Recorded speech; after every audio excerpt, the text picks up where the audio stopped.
Hey Dior, this is King Black with another one. It's been a long time. I miss y'all guys. But I just want to show off three minor, extremely minor upgrades in my opinion to my Glock. This is my part of the Black Friday special. One thing before I get started with this video, I would always advise when you're searching on products, as much of crap we might give Amazon, check Amazon as well because this right here, which I'll get into in a minute, was like $30 cheaper on Amazon had I checked, even on Black Friday, with free delivery. However, I picked all of these up from the Glock store. They opened up a new store in Nashville, Tennessee. Um, a lot of you guys may be familiar with the Glock store. Go ahead and put that into the YouTube bar. He's got some good videos about tungsten guide rods, and watching that long enough, he got me into it, right? So let's get into it real quick. It's gonna be really short, but I got a True Glow green laser on here. I haven't zeroed it yet. I haven't gone to the range with it. I'm trying to think about what kind of a zero I want to do. 7 yards, 10, or 25. Thinking maybe 10. Because it's not that often you're going to go out in Wild West at 25 yards. And I'm still new to lasers, but I wanted to get a green one because I know green lasers extend a lot farther than red. And it's just something that, appeals to me, right? So, I got a True Glow green laser, and then it's unloaded, just nothing in the chamber, alright? Being safe. I got a tungsten guide rod with the little gold front cap. It's supposed to be 3 to 4 times heavier than the plastic factory guide rod. So when I take that to the range, I'm going to see if that makes a major difference in recoil management and how that feels. That's the main reason why I wanted to upgrade with one of those.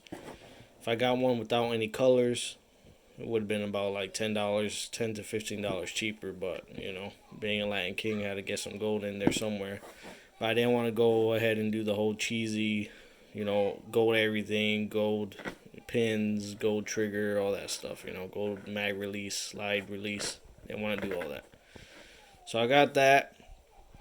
And then the third thing that I had gotten from there, which, if you're going to carry something, you shouldn't necessarily put like Punisher symbols and all this other stuff for various reasons, right? Because then it just looks like you're just, being the aggressor, right? But, to fit kind of my thing, yeah, I know a lot of y'all might have been expecting a lion or a crown or whatever, but, I figured the Jolly Roger works best for me, Little bit of a skull and crossbones vibe right there. And that's pretty much it. Those are my three minor upgrades I got from my Glock 22 Gen 4 over Black Friday. Only problem is now I got to get a holster that fits this with the laser on it. Because any molded Kydex holsters you have, or even leather holsters, aren't going to automatically fit it with this laser. And for me, this laser is extremely small. For me, it doesn't stick out like a TLR7, like light laser combo or something like that. But anyways, got it from the Glock store. It took about 2 weeks. Had I known it would take that long, I probably would have sourced most of it from Amazon anyway, right? But I thought at the time it was a good deal. I wasn't expecting it to take that long. It took about 2 weeks from the time I ordered it. But hey, it is what it is. I got it now. So I don't know if I'm gonna do too much more with this. Don't even, yeah. I will pretty much leave this one alone. My 22 Gen 4. Kind of want to color fill the lettering on some of my other Glocks maybe.